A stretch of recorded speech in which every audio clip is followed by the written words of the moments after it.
All right, so we're up in here. I'm gonna let the video upload right quick.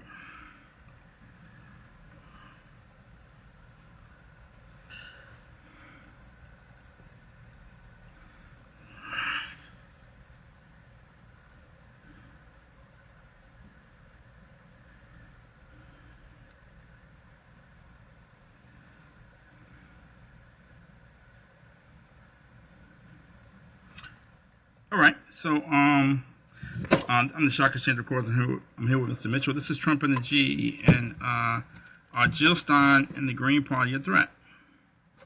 So the election is right around the corner, and everybody's jockeying for position. There will be no more debate to understand that Vice President Kamala Harris may have won another debate, but President Trump said no more.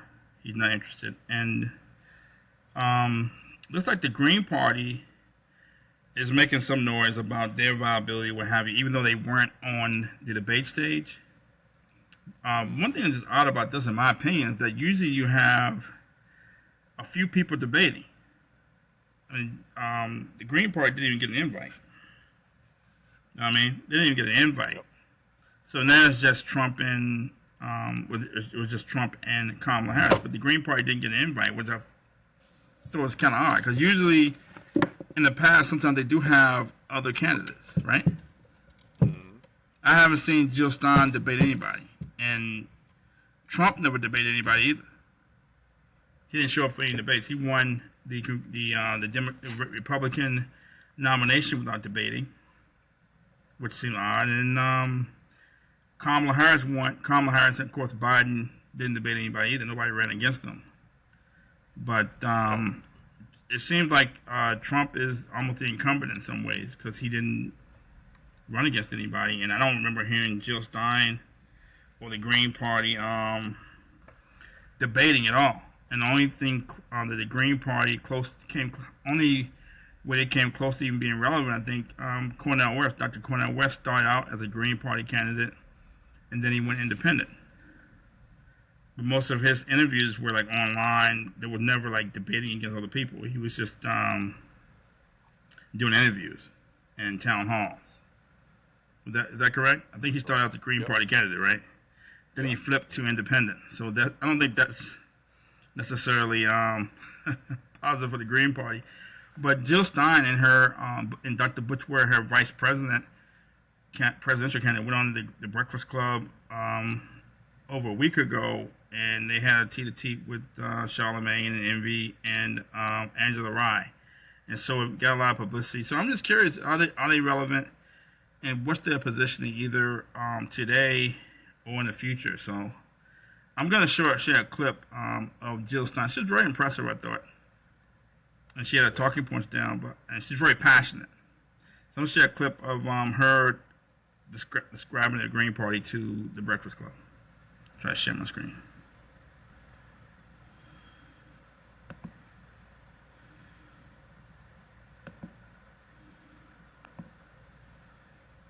Wake that ass up. In the morning. The Breakfast Club. Morning, everybody. It's DJ NV, Jess Hilarious, Charlemagne the Guy. We are the Breakfast Club. Lauren LaRosa's filling in for Jess, and we have our sister Angela Rye with us this morning, helping us out. Hello. And we got some special guests joining us. We have Dr. Jill Stein. Welcome. Hello. And Dr. Butch Ware. Good Welcome. morning. Yes, sir. Good morning. Morning. We in the building. Y'all are the Green Party presidential candidate and running mate. Tell the people, what is the Green Party and how are they different from the Democrats and the Republicans? Well, for one thing, we don't take money from billionaires and bankers and APAC and Wall Street and the war machine. So we're a people-powered party. That's what makes us totally different. That's what liberates us to actually tell it like it is and to stand up and fight for the people, for the health care that we need as a human right, for the housing that we need. Half of America right now, half of all renters are struggling to keep a roof over their heads. That's not a surprise, I'm sure, to the listeners on this. 87 million people don't have the health care that we need. Our schools are in crisis.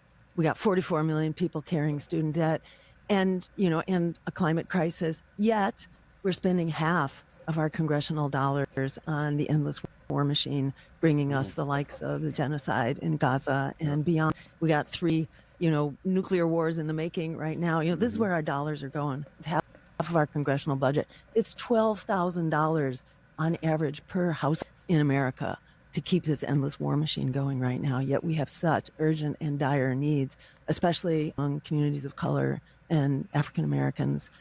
We've got really critical needs that we need to be meeting. And that's what the Green Party is about, actually fighting for people, planet, and peace over profit. What would you say to people that feel like the Green Party is really taking votes away from Democrats and it's a disruptor? A lot of people, especially a lot of older people, when you talk about other parties outside of Republican and Democrats, they say, all they're doing is being disrupting. They're just taking the votes away from other parties. What are your thoughts on that? So that's kind of the propaganda of the power machine that wants you to in your place, basically, and to think that resistance is futile and think that you don't own your vote. I mean, who owns your vote? Politicians have to earn your vote. They don't own it. And that's the question. Are they earning your vote? You know, when you actually look at our condition, people are facing a crisis really in every dimension of our lives. And it's not getting better, yet our resources are being squandered. 68% of Americans want an immediate fire and an end to the genocide. 68%. Yet you can hardly get a single vote on that behalf in Congress, and you're getting a standing ovation per minute for that war criminal Netanyahu, you know, who is carrying this genocide, which could be ended with a simple phone call from the president, just like Reagan did, just like Eisenhower did before him. The U.S. is in charge. This is our genocide on right now. And don't let them talk you into voting for genocide. If you vote for genocide, you're endorsing it, you're enabling it. We can stop it. We actually have the power. And I'll just quote two people, Frederick Douglass, who said, power concedes nothing without a demand.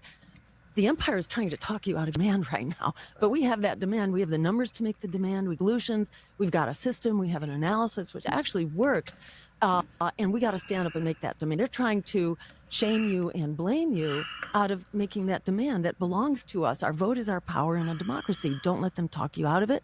And the second thing is Alice Walker, the novelist and poet, who said the biggest way people give up power is by not knowing we have it to start with. We got the power if you look at the numbers, if you look at the values, if you look at the solutions that are out there. They're out there really waiting for us to stand up and demand them. And if we don't, you know, that's at our peril. It's not just that we're making a mess out of the world. You know, we've committed some like 80 regime change operations since the Second World War. What's going on in Gaza is it's like a microcosm. It's like a symbol of empire and colonialism kind of run amok. But it's not the only place. You know, I mean, we've been rolling out slow motion genocides all over the world for quite some time. And this is catching up to us. We are no longer the dominant power around the world. Power is shifting. We need to shift with it.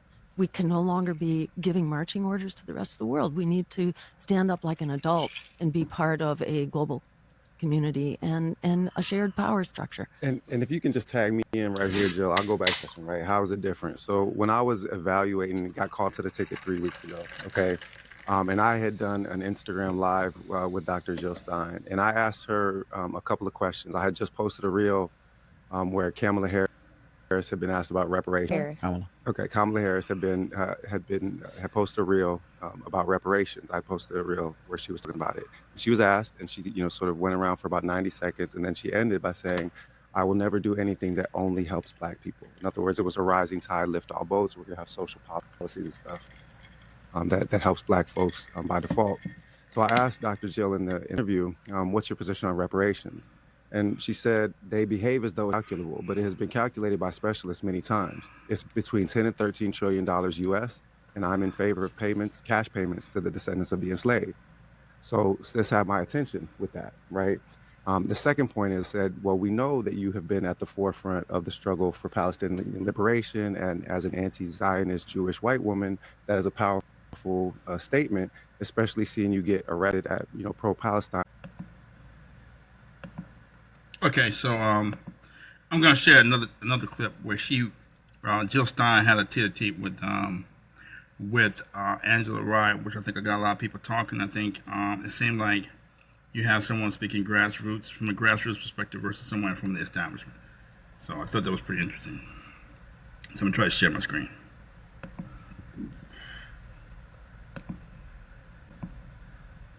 Try to clarify before Yes. I respond to it, is that because Kamala is a Black woman and she's running as a Black woman, and she's not speaking out against things that you want her to. She's using her Black womanhood to. No, I think so. So what I saw is I saw a lot of Black abolitionists of both sexes, of all gender identities. I saw a lot of Black abolitionists going hard in the paint at Joe Biden, right?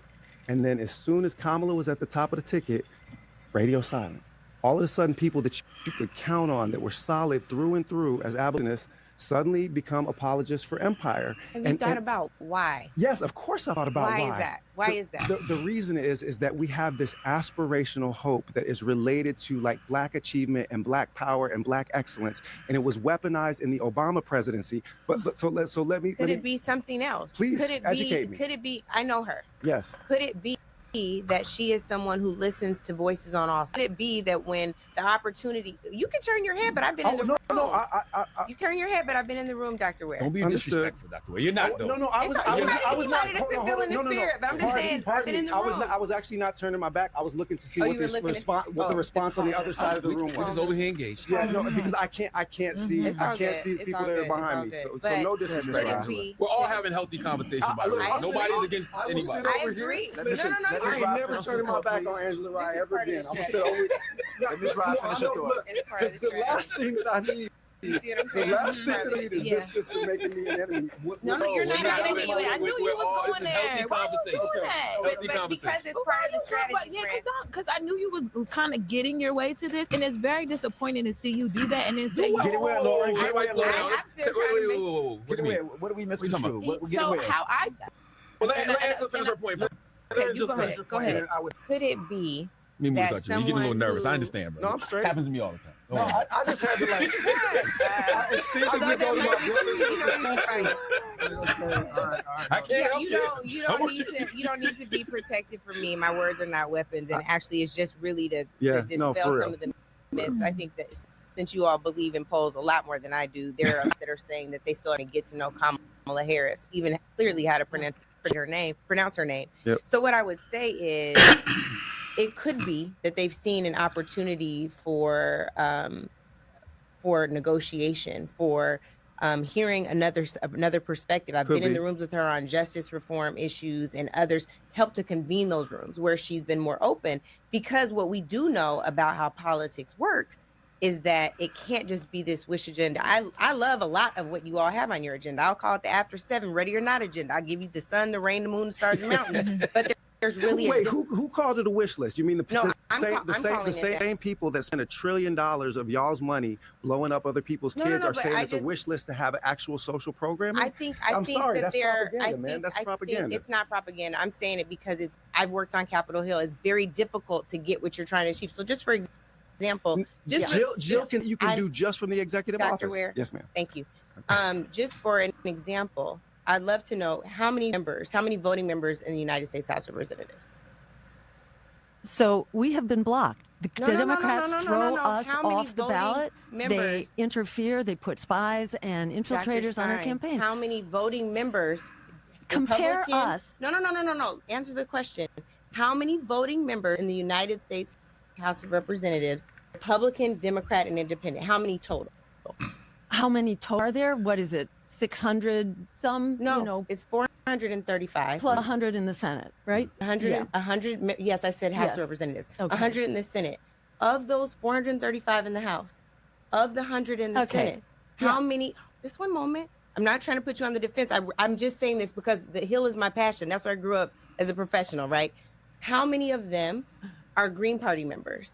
Okay, I know where you're going No, with I'm this. not going You are anywhere. I attempting wanted to to- show that the Just let Greens her- are let her powerless. answer I her way. want to make the Let her point answer I was not that trying to one show out of you're every. powerless. Well, this is usually part of that argument. What to was the say point we you were don't trying to have- make, Angela? What was the point? I'm gonna let Before her Dr. You rebuttal, Dr. Stein, what was the point? I want to know how many voting members of the Green Party in the House or the Senate currently exist. Currently, there are. However, if you look at the American people, how many are voting against the genocide? Hardly any. Dr. How many are Stein. voting for health care as a human right, which would actually save us $500 billion a year? We, the people, are not represented. So not No. being there is not a strike against the Green Party. Okay, and that's fine. How many of them right now, based on, and I called it a wish list, it wasn't to be offensive is I have a wish list too. I got one as man I want to. It's dismissive to refer to a party platform. What I'm saying, That is but what I'm dismissive saying is, language. it's not dismissive. Hear my heart, right? But I can heard ask your you the heart same. on the Okay. mispronouncing of Kamala. Hear my Cool. heart. All right. Because there are none that currently exist, that means you got to have allies. Who Oh, are your absolutely. allies Yes. in the Yes. House and Senate Excellent to help question. to see Excellent if y'all would question. have Yes. just slowed down a minute? Y'all had guns blazing. I told you there's a healthy tension. right? We're not Like, trying come on, we got to do basic Child, math. please let them finish. He wasn't talking to me when he said that.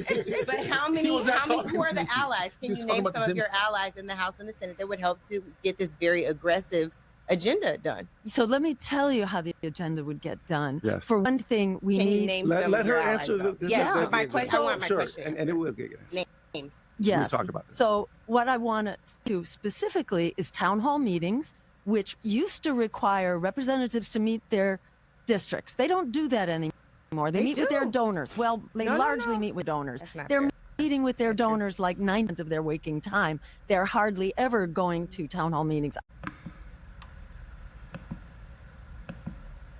Okay, so it's a mouthful. But first of all, I want to get your take on the first segment where she talks about Miss Jill Stein talked about who the Green Party was and what it was about. Just quickly, what you thought your impression. We'll get an impression of the back and forth between her and Angela Rye. Then we'll walk through the points she made about the Green Party and is it viable or not.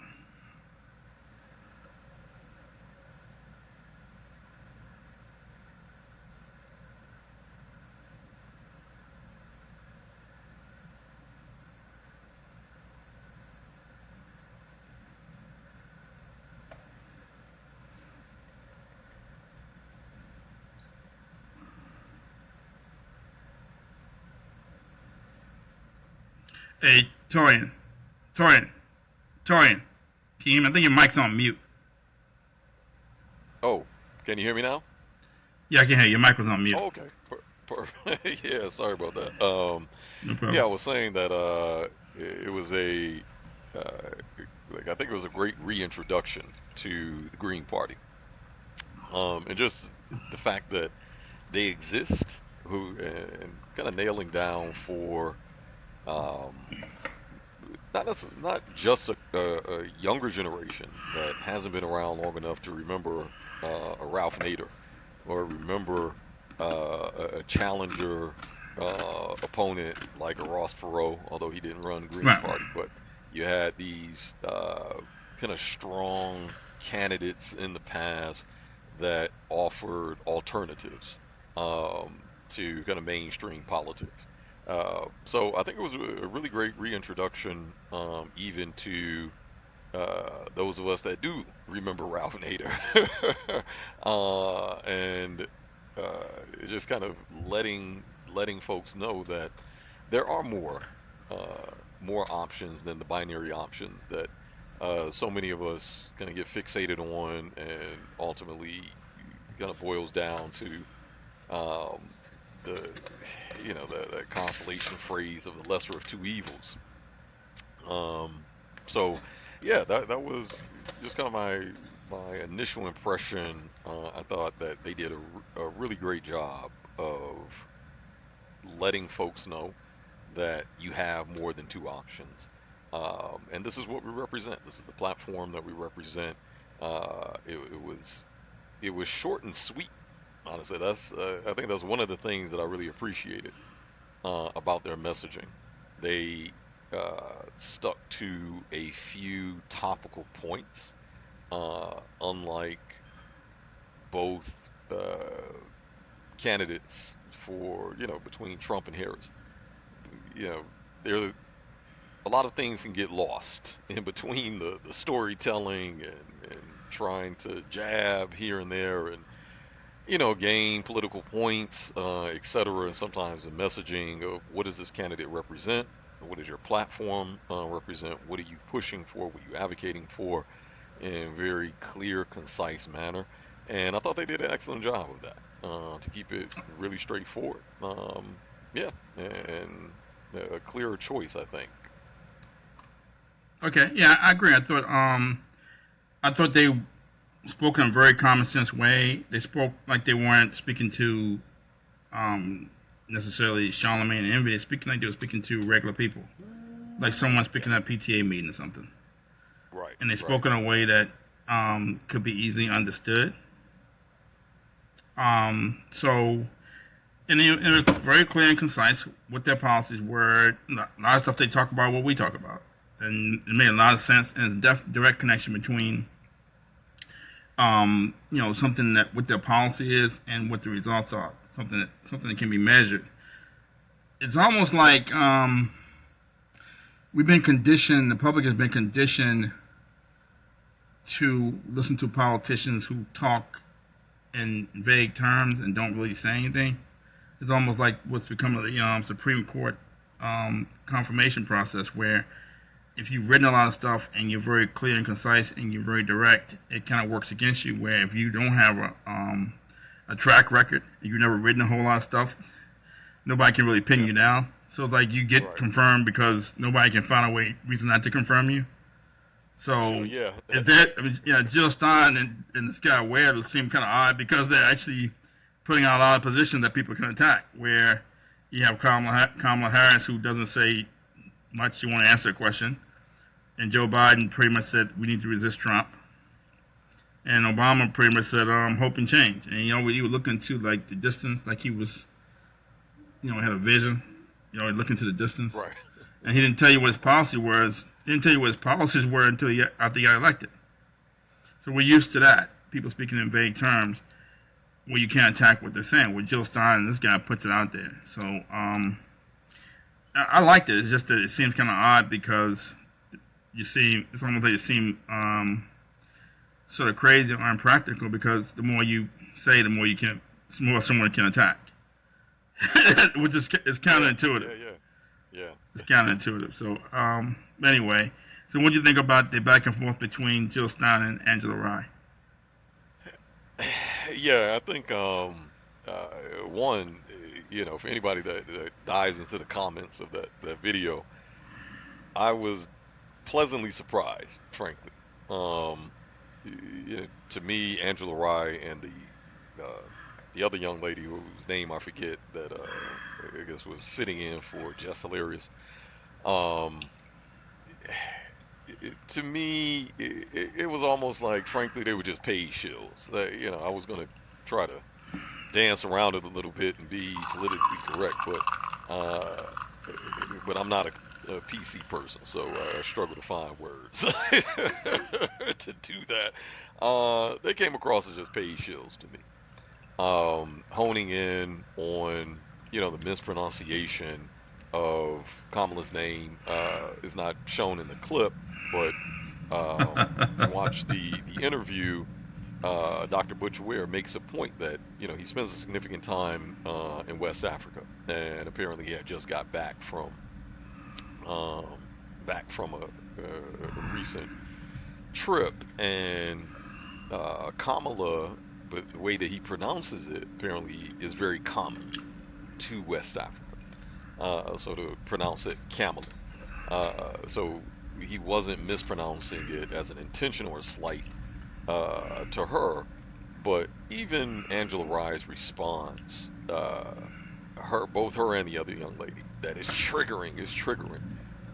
Meanwhile, the point that he was making, which was that she is an AIPAC lackey, that she is supporting genocide, like that's not triggering to Angela Rye and the other young woman there. That's not triggering.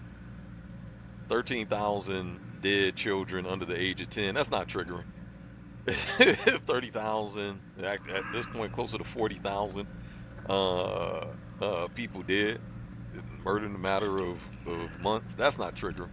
The fact that you have a quote-unquote black woman gaslighting you with these identity politics, claiming an identity that's not her own, that's not triggering. A woman telling you that the demographic you're from, that she's not going to do anything specifically for that demographic, which is supposedly her own demographic. That she's not even going to look out for her own people specifically. That's not triggering. but the mispronunciation of her name is tricky. It's like you might as Right. well have just put the check on the table so we could see who wrote the check. Was it the DNC? Was it Kamala's campaign? Was it her super PAC? Who wrote you the check to obfuscate with this goofiness? And that's the way it came across to me. And I love the way that Dr. Butch Ware handled it. He didn't allow it to deter his point.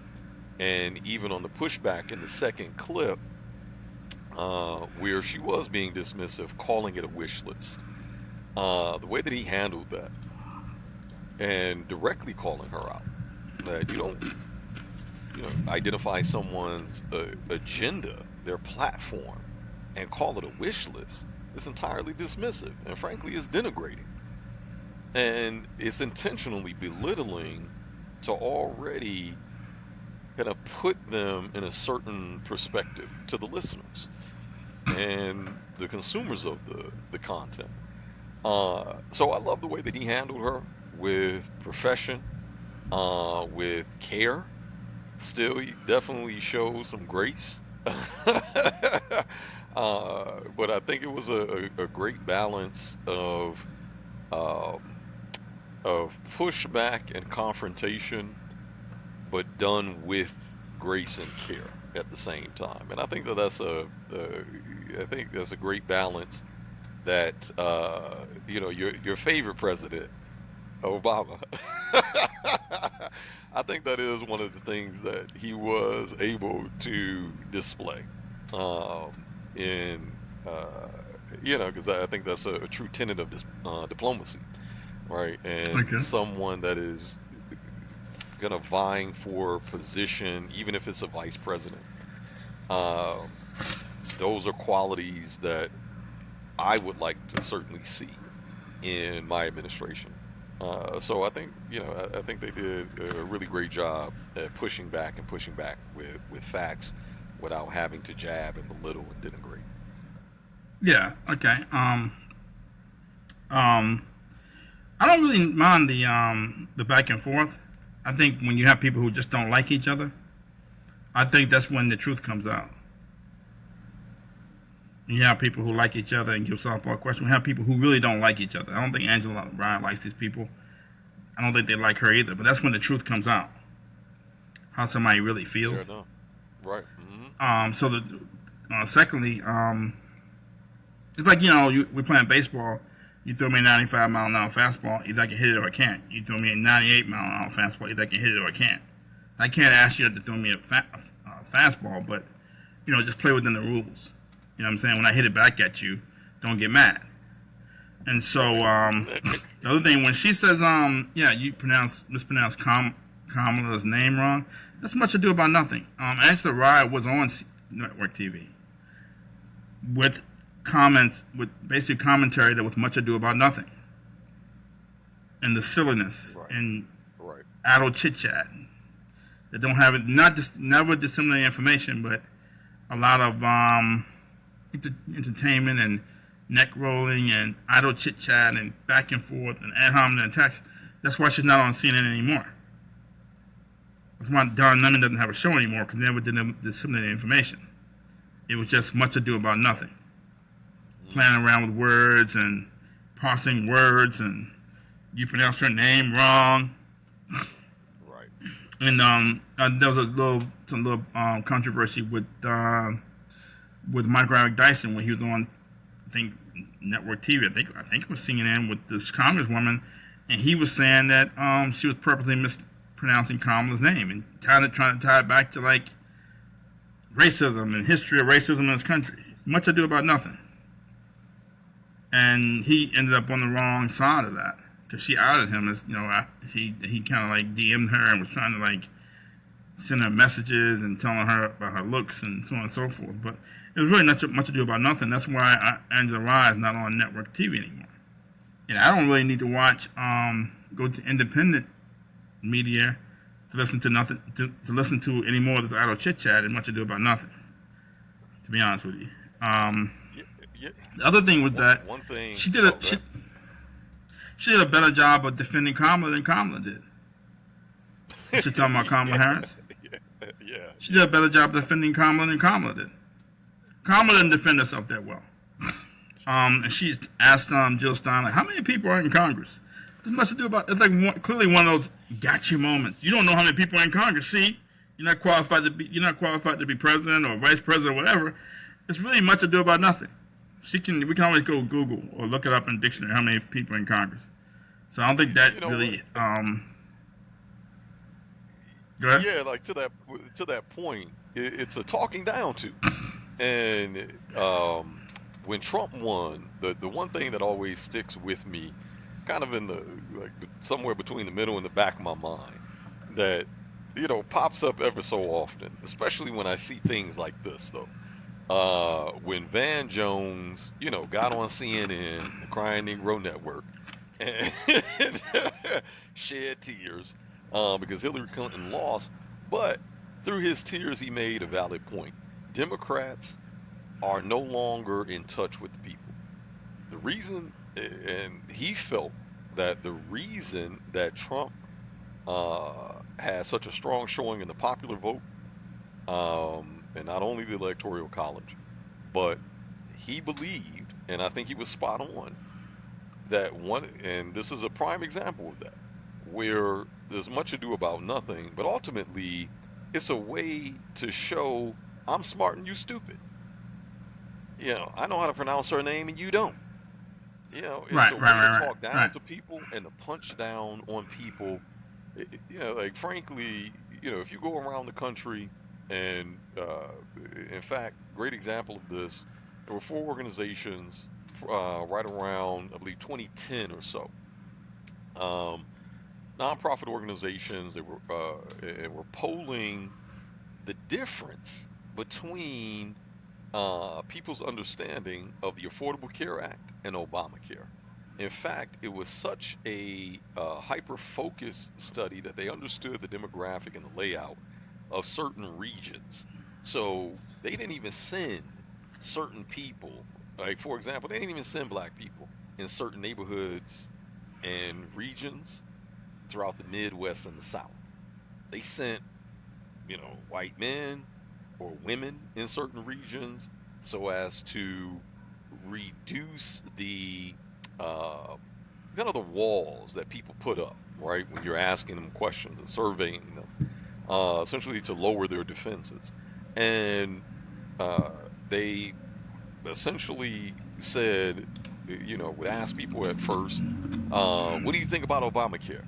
And, some of these people was almost ready to slap the person asking the question, the surveyor, like, get that out of here, and cursing people out and getting mad and all kinds. And then the surveyor would say, okay,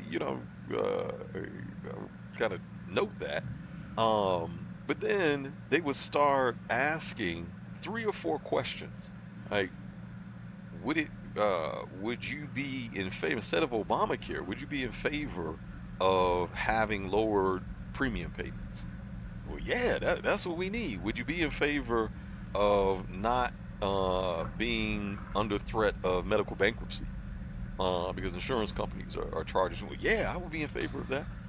And each bullet point was a bullet point under Obamacare. And at the end of this 3 or 4 kind of bullet point questions they would ask, they would say, what do you think about the name, like calling that the Affordable Care Act?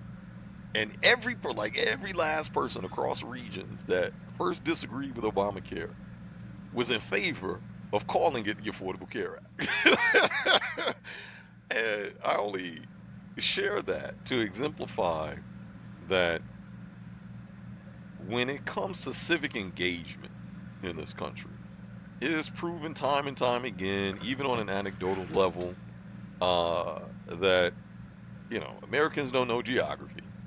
Americans barely know the Constitution and the difference between the Bill of Rights and the Declaration of Independence, etc. But at the same time, and all of that may be true, but at the same time, they're still voters. They're still constituents. And you have to meet people where they are. And you standing on a pedestal looking down at folks essentially saying, well, you don't know how many people are in Congress. You don't even know the difference between the House of Representatives Right. and senators. What do you think that person Right. is going to do when it comes time for them to vote? When it comes time for them to support issues that even you care about, and that there may be some Right. common ground?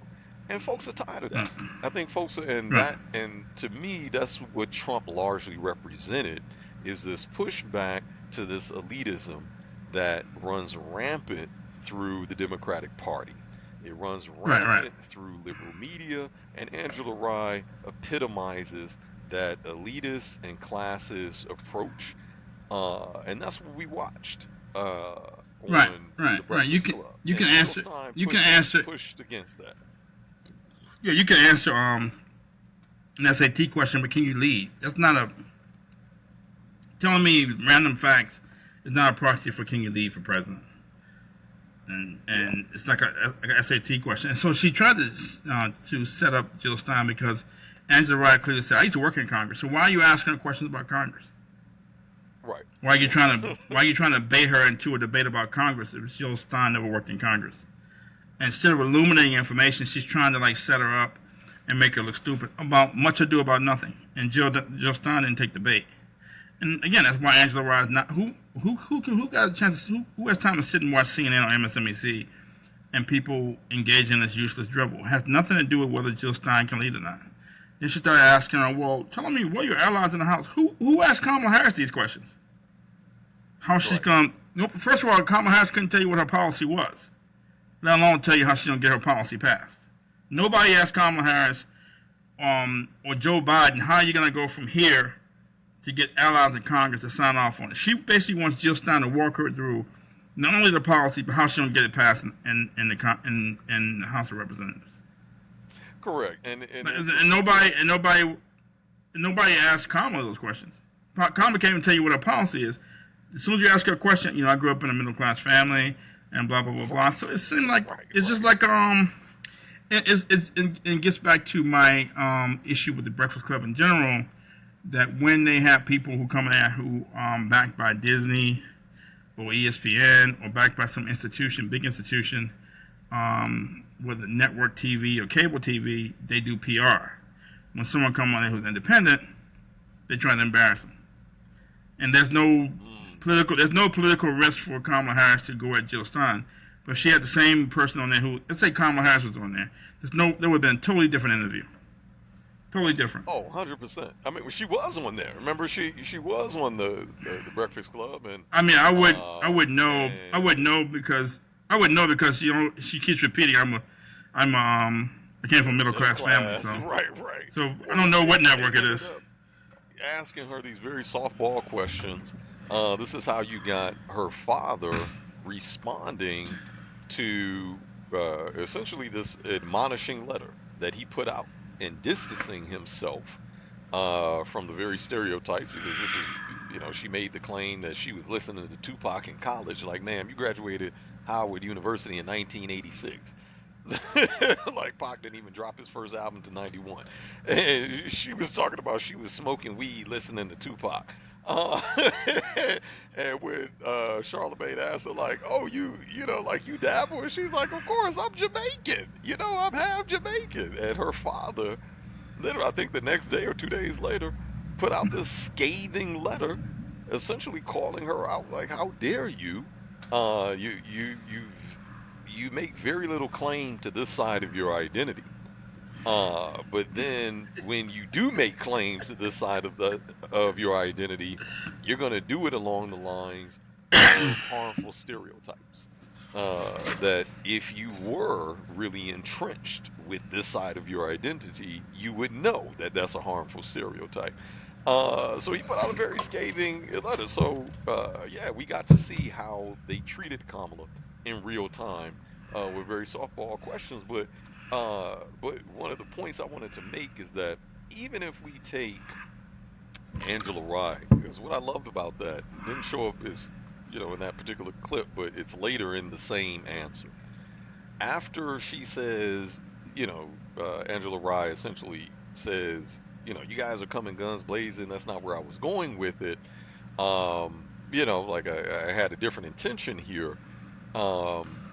the the fact that she is trying to get the two of them, Jill Stein and Butch Ware, to ultimately point out their allies in Congress, also ignores the first half of the interview where they said essentially their pathway, because they are a people powered party, is not to work within the binary parameters of the existing system. In fact, it's quite the opposite. They're seeking to dismantle the current system and to put the power of voting back into the people's hands. So if you truly understood that, because as she stated, she spent a lifetime on the Hill, that's her passion, that's where she's sharpened her teeth as a professional, within your question should have been better refined to say, well, how do you plan to put the votes back into the hands of the people? Not who do you have as allies in Congress? You know what I mean? Like, in other words, Right. the question in itself, even if we take Angela Rye on face value, that, well, look, I wasn't trying to set up this gotcha moment, right? Like, I was just simply asking you so we can get a better understanding of, out of the 530 congressional members, how many members do you have that are in alignment with the approach, the policies, etc. Even if that was the case, you still are asking a question that shows that either you aren't listening to the 40 minutes before that question, or that you are intentionally being misleading asking this question, which ignores the first 40 minutes where they laid out, we do not plan to work within the current binary system. They plan to capture and essentially exercise executive orders. They plan to get this done by force through the executive power of the presidency. And to how successful that is, I think that would be a conversation worth having. I think that particular approach, and to truly understand and drill down on, okay, do we strip the representatives of power?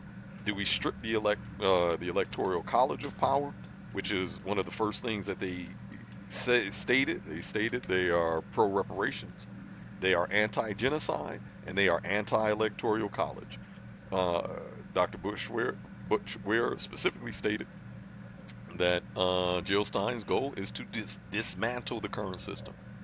So they made it very clear. So I think that would be the better question. So either way, no matter which way Angela Rye was going with it, it was still a setup, in other words. Right, she's not there to. I want to be informed. And I go to. And that's why I don't watch CNN or MSNBC. I want to be informed. So why would you go to independent media, like the Breakfast Club, to listen to the same back and forth you get on network TV? So Angela Rye is not there to illuminate anything. She's there to just almost like create a bunch of pomp and circumstance and a bunch of noise to make it seem like she's intelligent and she's a great interviewer. And for people who don't know, it looks good to people who don't know any better. People who are not that educated or don't know any better. If she really wanted to illuminate something, she just would have walked her through this how, you get things through in Congress and blah blah blah. How would you do it? But those questions never get asked to Kamala Harris, who's the vice president, and who should have her ideas formed already and should be already abreast of how to get her ideas through Congress. The other thing, is that I just thought that overall, I thought Jill Stein and the guy Ware did a good job. I was glad that he was there with her. That way, she didn't look ambushed. And that's the same thing Trump was complaining about with his debate with Kamala Harris. It was 1-on-3. That he was going against Kamala Harris and the two moderators. You can't go against the moderators and your opponent. You got to fight the moderators too. So it's not fair. So it's almost like being in a courtroom. And you're going against the judge who also wants to be the jury and the defense attorney. So anyway, so yeah, so I thought anyway, so that's why Angela Rye's probably not on network TV anymore. She doesn't disseminate information. A lot of cackling, a lot of back and forth. What information she helped tease out, I have no idea. But anyway, so let's go through some of the policies that she mentioned quickly. Let's go through some of what you thought about the different some of her policies. She said that she talked about the war machine, that half the congressional budget goes to the military. She wants to cut that. So what do you think about that? Honestly, between her, the only other candidate that we've seen openly run on reparations is Marianne Williamson, who, by the way, threw her hat in before Kamala Harris was, just ordained as the incumbent by the DNC. So she's still, she's still out there. But this was the first, other than this is the first time that I've heard a more reasonable path to that to that 13 to 16 trillion dollar number. So when Citibank, who was the one that calculated that number, I want to say maybe 4 years ago, maybe 5 years ago at this point, I believe it was after the Juneteenth congressional hearing of H.R. 40, where Citigroup calculated and essentially corroborated both Sandy Darity and I can't believe I'm blanking on the other economic professor out of Ohio State, brother. I can see his face. I'm blanking on his name, but he was instrumental in, along with Sandy Darity's work, kind of calculating and helping to create a pathway for descendants of Africans enslaved in the U.S. to attain reparations. But there was no real pathway to say, okay, even if we fully agree with this, where is that going to come from? How do we? Is the Fed just gonna print, 13 trillion, and start handing out cash payments to each descendant? How is that going to roll out? And this is the first time that I've heard in 3 decades a true plan, and that's part of that plan is to ultimately defund the military-industrial complex by $1 trillion. And that $1 trillion, a good portion of that $1 trillion, will be earmarked to fund reparations and other social programs. And to be clear, not just cash payments. That's a part of reparatory justice, but it's not the end-all, be-all.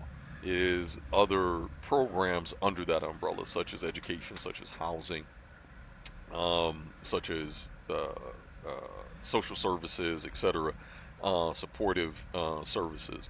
But ultimately, taking that and reducing the amount of bases that we have globally. In fact, part of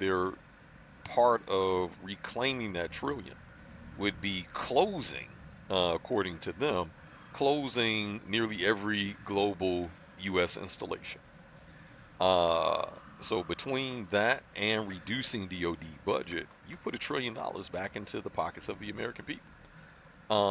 And I even calculated that just on a pure taxpayer basis. You have about 168 million taxpayers in the U.S. And if you reduce the spending by $1 trillion each year, and literally just gave that back to the American people the same way Obama did TARP funds to the banks and large corporations, 168 million people will be looking at an additional $6,000 in their pocket every year, every single year. That's how much $1 trillion is. That's the impact of $1 trillion. So this is the first real path um, that I've heard, and I was impressed. I was just impressed that uh, something simple, common sense approach to it. Uh, the next question, kind of natural question, is that doable, right? Um, but as far as having a plan to move forward and a path to move forward, I was impressed with it. I loved its simplicity, um, and and I largely found myself supporting it, frankly. Um, because we are in a lot of proxy wars.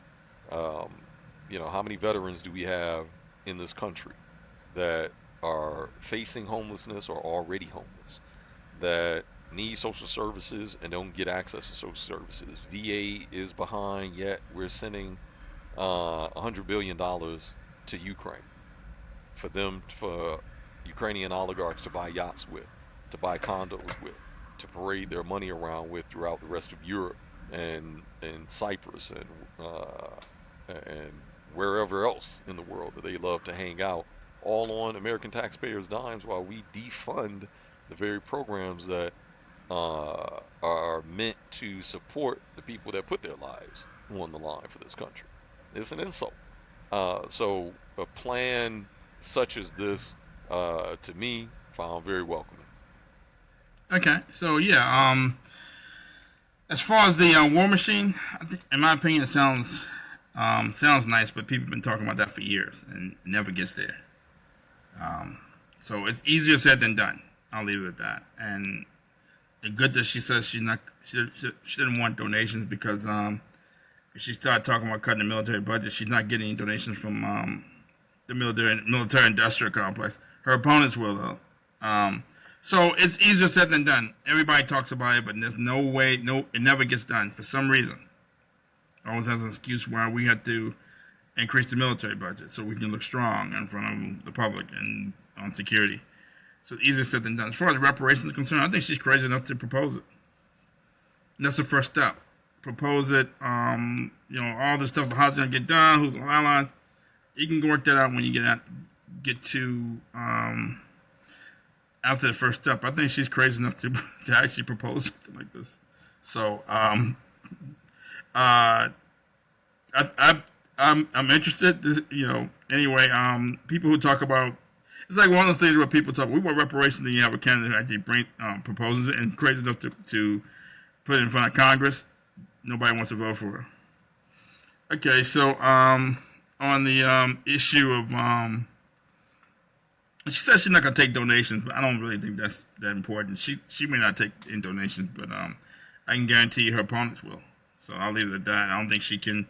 I don't know how much she can really compete against people who have a war chest and who can also pay off people like Angela Rye and pay off people like the two moderators who moderated the debate between Trump and Kamala. Because I think I heard something that that the Democratic Party paid those two moderators for moderating the debate. I don't know how true that is, but that's another form of using your donations, raising money to spend it on like favorable advertising or making people wear your brand by paying off these influencers like the Breakfast Club or Angela Rye or other people, whether it's Steve Harvey or Dia, who don't tell you that I'm being paid, who don't disclose up front that I'm being paid.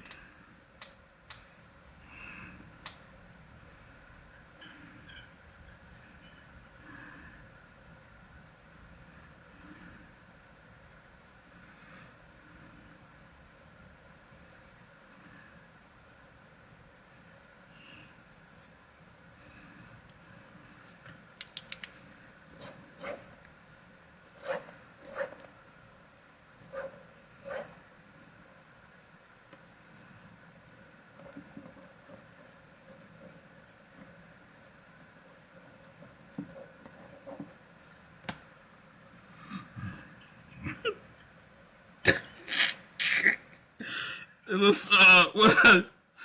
Yeah, Hiram Revels, Hiram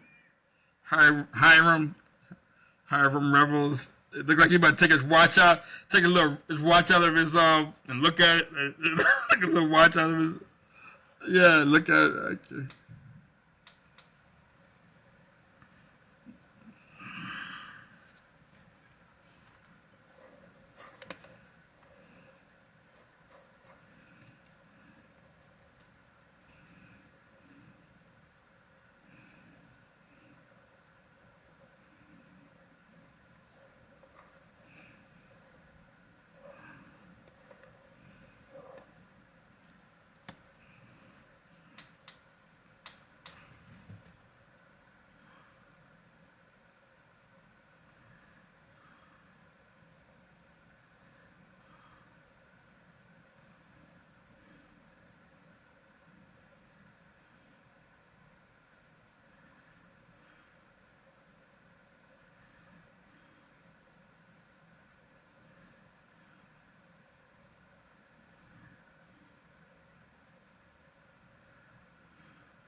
Mm-hmm.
Mm.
I don't think I don't think she was pushing for I don't think she was pushing for to take money out of the campaign. I think she was saying we're not going to run on donations, which means we're not in anybody's pocket. So it kind of feeds into that messaging. I don't think she's saying we want to run against people who we want to take money out of the political process. I mean, she'll be yeah.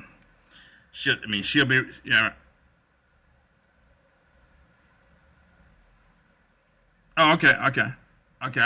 That's not what I. That's not what.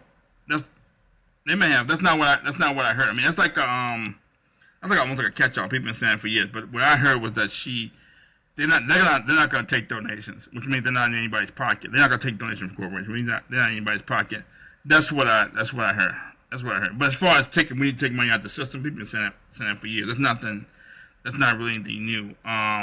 But I'm assuming that she's setting up for maybe to run for office 4 years from now. I don't think she's talking for this period. I think she's talking for getting the Green Party name out there to get these talking points out there for maybe some other election. Because this seems like this election is already being decided between two different candidates already. She also talked about they asked her will they take votes away from the Democrats. In my opinion, that's probably a legitimate fear of the Democratic Party. If you keep them on the ballot, maybe they will take votes from the Democrats because they seem to have a far left-leaning agenda, and the Democrats are trying to get them taken off the ballot. So I think they will take votes from the Democrats. And the fact that this is exactly what people were saying about Cornel West before he switched from the Green Party to become an independent candidate. That's exactly what they were saying. So in my opinion, I think they will take votes from the Democrats. What do you think?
Okay.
Yeah, I think if it's gonna be, I don't know if they take from both, but it's gonna be net negative for the Democrats with them on the ballot. I think they're gonna take. It's gonna hurt the Democratic Party to have them on the ballot, and I think that that would right. Right. So I think it's gonna hurt Kamala Harris. That's why they want them off the ballot. And the last question is this Green Party, the agenda, is this Bernie Sanders 2.0? So I've heard this story before. I heard this, I was all behind Bernie. Oh, I'm an alternative to the Republicans and the Democrats. And I'm not going out here getting money from all these military industrial complex. We're going to cut defense spending. Didn't necessarily say we're going to provide reparations, but he had that same energy of being an independent. But he came within the system. But it seemed like I've seen this movie before, and I was all behind Bernie Sanders, and then they go down to South Carolina, and people ignore Bernie Sanders. They're laughing at him. So the point, I mean, is this even practical? I mean, it sounds good, but is it practical? I mean, I've seen this sounds like Bernie Sanders 2.0. And I've seen this movie before. I don't want to get I'm not talking about for this election. I'm talking about for 4 years from now. I got a feeling we're going to see these 4 years from now. I like what they're saying. I think they're going to follow through on it. But it just seems like we've seen this movie before in Bernie Sanders, and he got to the the goal line and whiffed, and just backed up and said, "No, I quit." Something about that I didn't have the donations behind me, and I didn't want to hurt the party, and blah blah blah blah blah. So is this Bernie Sanders 2.0?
Mm-hmm.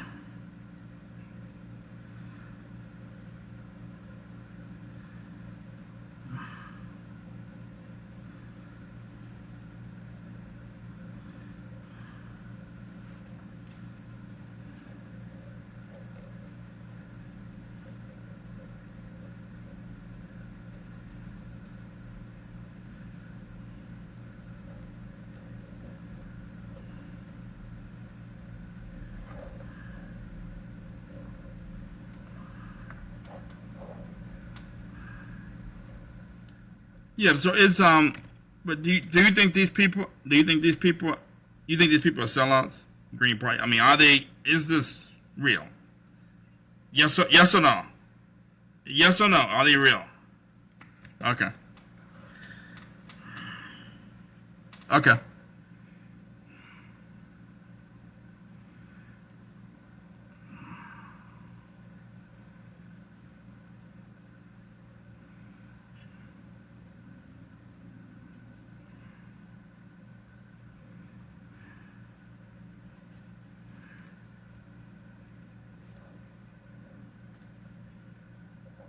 Okay. Okay.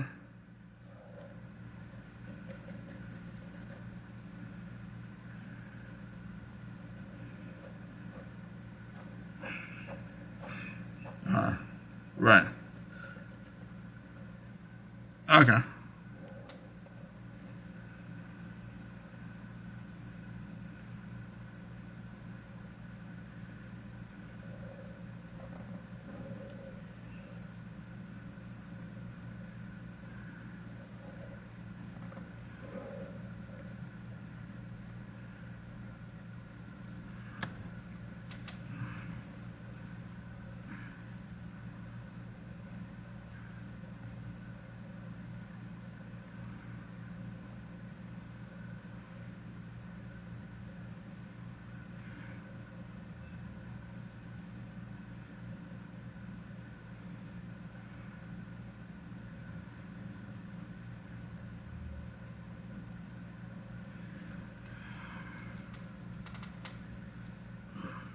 Yeah.